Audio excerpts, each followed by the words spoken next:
So the first thing is we're and multiple hats to wear, and one of them being a PPN representative tends to be very rushed and very few meetings. But really, what we're trying to do is we're trying to achieve the best result in as short time as possible. So just what on your role on that committee, some yourself and how meetings should be conducted, working with others, and of course reporting in linkage groups. So first thing, PPNs, I think they're brilliant. They're great. They're democratic. If you want to go on a committee, you go and you are elected on it. It really helps. It shows that the people that are there are actually they're funded. The PPN structures are funded, which means that there are fantastic resource workers. And I see one of them, hi Helen, at least on the line here, and Helen knows more than I do about most of this stuff, as do a few other people who are here. But anyway, I'm going to plow on. They're funded, which is really important because the community work needs some support. And the last bit, of course, is that they are supportive. You have linkage groups, you have committees of people around you, and you have other reps on similar committees in other counties. So use that support network to your advantage, because don't ever feel that you're isolated. Don't feel that you're the only person out there plowing a lonely furrow. There are other people doing pretty much the same job somewhere else in the country. So your committee, there's a few different committees, mostly SPCs, strategic policy committees. I presume it's okay to use shorthand here for everybody knows what they are. There are a few other types of committees, but they're all pretty much the same in that they're quite formal council bodies, and I think SPCs are the main ones, so we might concentrate mainly on that. So characteristics of a meeting. And this is really of a local authority meeting, but first one is they're infrequent. SPCs are four times a year. A lot of the other ones are similar. They're very formal structures. If you're not used to the structures and the formality of some of these meetings, it can be a little bit frightening. Some of the committees are giant. So I've been on SPCs where there was 30 people on the committee. That's too many people for any committee to work properly, but that's the way they're set up.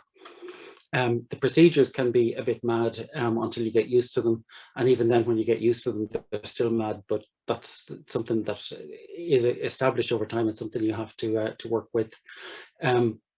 Difficulty of attendance is a major problem. People in Mayo or people in some of the regional counties may have to travel 100 kilometers to get to the location of a meeting. Obviously Zoom is a great help, and now that we're all on Zoom at the moment, but the other difficulty is timing. A lot of these meetings happen during the day, and if you're like me, you have a job, it can be very difficult to find time or to be able to devote time to a meeting when your work may be expecting you to do something different.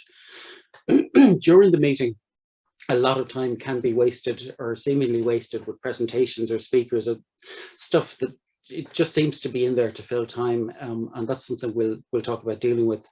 There can be side meetings. Sometimes you'll feel that decisions were made outside of the structures that they were made before the meeting started, or are changed after the meeting. Again, that's something we have to deal with. The chairs of these committees aren't always the most helpful. That's again something you may have to deal with. And the disinterested attendees is probably the most annoying one, especially with county councillors. As you know, county councillors have to sit on a number of SPCs or they don't get their expenses. So what they'll do is they'll wander in, they'll sign the attendance sheet, they'll take 2 phone calls, and then they'll wander back out. And it makes it very difficult for people who are actually trying to get stuff done to crack on with their work. But again, these are all things we just have to deal with and figure out ways of surviving and working over.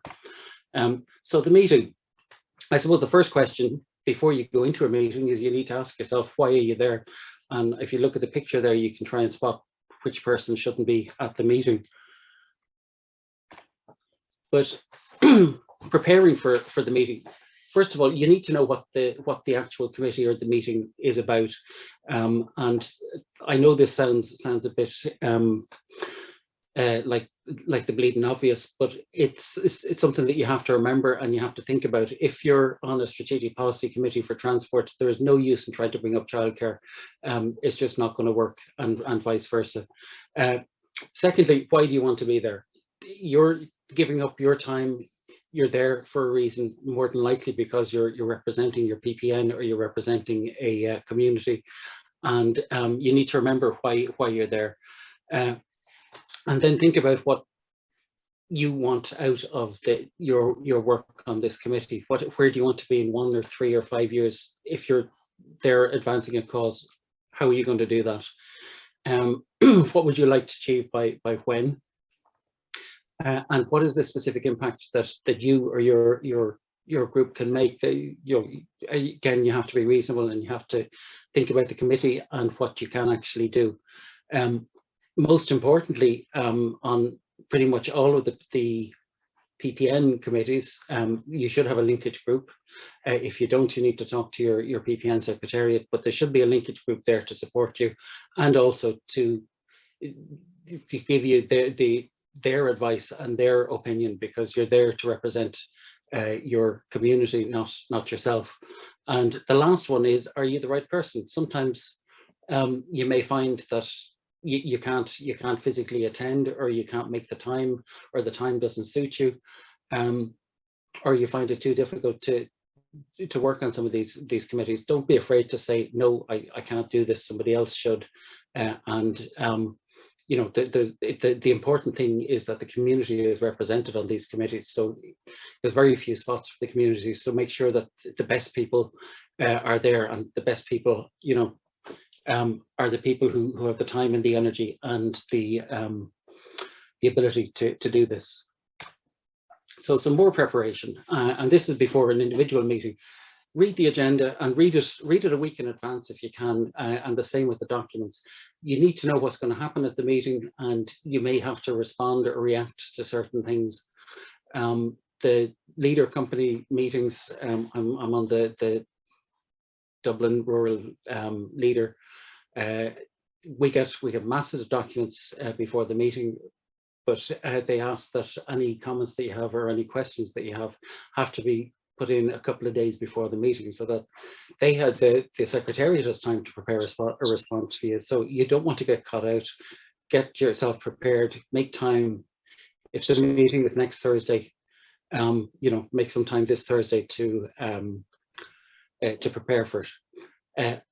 If, having read the documents, if you're not happy with something, or if you don't understand something, you have time to ask for clarification. It's much more difficult if you try and do this at a meeting. Very simply, know where and when the meeting is. Again, the leader group that I'm on meets alternately in Swords and Blanchardstown. I found myself in Swords one day when I should be in Blanchardstown. It'll never happen again, but that was the end of that meeting, because there was no way I could get from one place to the other on a bus. So, you know, sort out the logistics. Same thing is, get there early. If you interrupt a meeting, or if it started and you can't find the room it's in, it's going to fluster you. You're going to lose time, and you may miss the important bits of the meeting. So get there early. Justin, please, I'm sorry for disturbing you, but could you just ask the moderator to let one of our reps in, Deirdre Lane? She's trying to get into the meeting. Sorry to interrupt you. I'm in. Thank you. Oh, sorry, Deirdre. Sorry, thanks. Excuse me. No problem. So get your tech ready, especially for Zoom. But even if you're going into a meeting with a laptop, make sure it's charged, or that you have the charging cable, and that you can find a power socket. Again, getting there early allows you to do all this sort of stuff. Turn your phone to silent, all this sort of thing. Just, you know, good manners, and will make your life easier in the meeting. Because you're prepared, you'll know what you're going to say. If the issue that is most important to you is coming up, or if you have something to say, you can actually make some notes. You can collect your thoughts, and then when you get to talk on it, you will know exactly what you're going to say, rather than be scrabbling for words or scrabbling to react to something.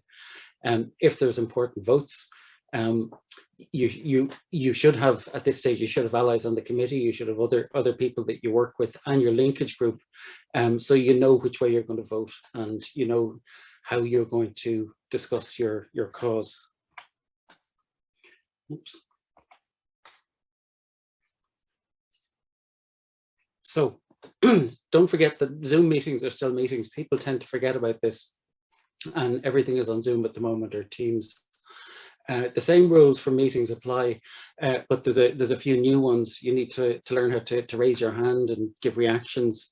Use the chat function in Zoom, so you can have stuff on record, and you can attract the attention of the moderator. And make sure your sound is muted when you're not talking. Last thing you need is the dog barking or a child, shouting in the background. It just looks unprofessional. Get the lighting right, and get your seat right, and your position, and your camera, and your screen, so that you're not hunched over the thing, and you're not uncomfortable, because Zoom meetings can go on a long time and can take a lot of energy. So I think we've all been at a meeting like this. You don't have to let them happen, let them turn out like this. And I think the best thing to do is to figure out a way to actually be at the other end of the table, or at least have everybody around the table properly. So conduct at a meeting. The first and most important one is to know the rules of the meeting. You need a copy of the standing orders before you go into any committee. If you don't have a copy, contact the Secretariat for the committee and ask for a copy. If they don't give it to you, ask the chair of the meeting, and at all times CC your PPN rep. And if you can't get hold of a copy, ask your PPN rep to organize it, because they are there, they're published, and you need to understand what the rules of the meeting are. You'll find that especially council, local authority, the formal committees, the SPCs and things, the county councillors will know the standing orders backwards, and will pull the most amazing points of order when it suits them. So understand your standing orders. As I said earlier, you need to be prepared. You can't just wander into a meeting and hope that you can pick it up, or you can read the documents for the second part while the first part is going on. Be prepared. Your time is valuable, and your cause is important. So put a little energy into it. Contribute to the meeting. Don't just sit there and sit back and let it all happen. If you have something to say, say it. Again, if you're prepared, you'll know what you want to say. Make sure that you're heard. Make sure everybody in a meeting has and should be given the same credit, and the so it's important that you make yourself heard. Be in the meeting. The most important thing. Don't check your email. Don't get on Twitter or Facebook. If you're there, if you're in the meeting, be in the meeting. Focus on that, put your time into that. If you want to check your email at that time, you shouldn't be in the meeting. Obviously, if you're checking for something, you need to do that, but don't waste time in the meeting, and don't take your focus off the meeting unless you really have to. When you're making contributions, be positive. Even if you're being negative, try and make it sound as positive or be as positive as possible. You will get an awful lot further. And you will find it much easier to make allies if you're seen to be positive. If you're just there saying, "Oh, this is terrible, this is useless, everybody's against us," people won't pay any attention to you, and you certainly won't get much help. Build alliances. SPC committees generally will have 2 PPN reps on it, at least. Make sure you know the other one and you work with them.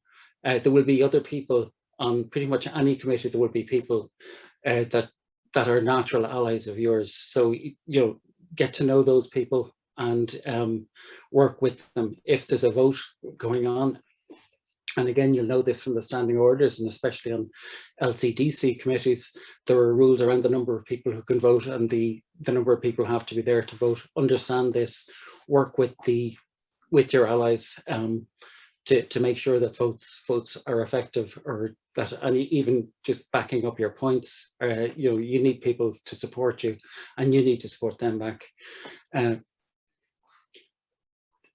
Have notes, and if there's something important you want to say, have a set of notes in front of you, so you won't lose your place, or you won't forget something important.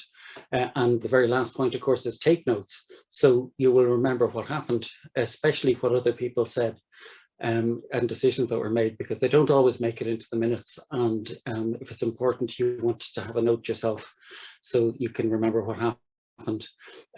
As I said, know what you're going to say and how you're going to say it. Think about your target audience. Who is it at the meeting that you actually need to convince, or you want to get to? So talk in their language. If it's the county manager, you know, talk about money, the financial implications of something. If it's a health committee, talk about the health implications. Whatever it is, tailor your message to in a way that you think would be most easily understood and accepted. And the last point on this is to be accurate. If you're going to say something, make sure that one, is correct, and two, you can back it up. There's no use in making mad statements or saying, oh, 46% of the public are in favour of this. If you're pulling a figure out of the air, you will get caught up eventually. You know, be able to back up whatever you're saying. You need to be seen to be a responsible and someone who's credible. So, working with others, excuse me.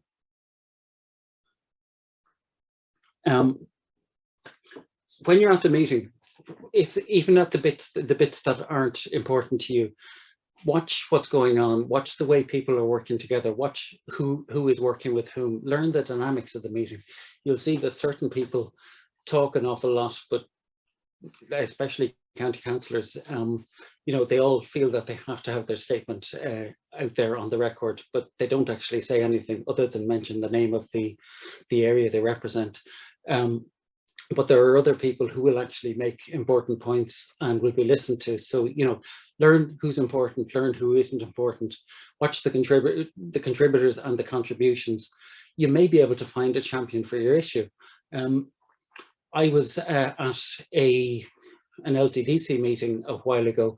I had intended making a long and impassioned speech about an issue, but the head of the Chamber of Commerce was at the meeting, and he actually started talking about it before I did. So I let him at it, because people listened to the Chamber of Commerce.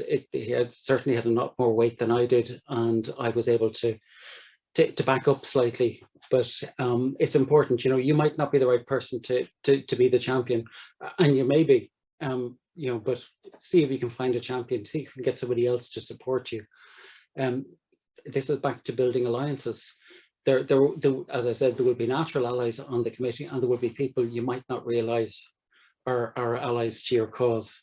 If there's subcommittees, can you join them? It may be very useful. Subcommittees tend to be much smaller and get an awful lot more work done. Sometimes that's where the real work is done. If you can join them, great. Obviously, they need to be relevant to your thing, and you have to be able to find time to do them. Again, are there any other committees that have a bearing on your issue?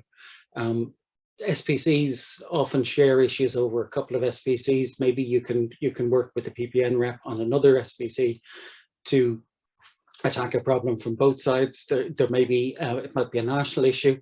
You know, are there other PPNs that are doing the same thing? Or the PPN in the county next to you, do they have the same issue? Is it a shared issue? So this is where your linkage group and where your whole PPN structure will really help you. The important thing is not to be alone and not to decide that you're alone. But there are always people in a meeting that you can work with. So, you know, seek them out, work with them, and you will get an awful lot further together. After the meeting, you know, a bit of self-assessment. Think about what happened, look at what was decided, what wasn't decided, and what the next steps will be, and then just work out a plan for how you're going to deal with those, and ask yourself, could you have done something differently? Could you have made a better contribution to the meeting, or maybe you did the right thing, but think about it. And don't forget, there's always time to ask for help and ask for advice. That's what your linkage group is for. There are other people in other SPCs, and there are other volunteers working on the same issue. You know, so that they may have ideas or suggestions or just support, because you got to remember, you know, we're out there. There are lots of us doing the same thing. So try and find your natural allies. Linkage groups, I think, are the most important or the most useful bit in a PPN. One, they remind you that you're not alone, and two, they give you the support of a number of people who are all interested in the issue. So, you know, use your linkage group, use your support network, and remember, sorry, turn my phone off. And remember that, you know, you're on the committee to represent your community, or your if you're an environmental rep, you're there to represent the environment. So use your linkage group to keep you grounded and to keep you informed, especially in big counties. Large county or small counties are even very difficult. Like I'm from South Dublin County, South Dublin County, and I live at one end in Lucan. I don't know what's going on in Tala most of the time, but there are people, there are environmental reps at the other end of the county who do know it. So you work with them, and you know, that's the way of keeping informed and keeping your linkage group informed. So second last slide, you'd be glad to know. And really, the most important thing is credit has to go to the people who are doing this. You're giving up valuable time, you're giving up energy to work for your community, and you know, people should be appreciated for that. It's a lot of work, it's a lot of energy, and so well done, and keep doing it. And that's really everything I have to say, but I will happily answer questions.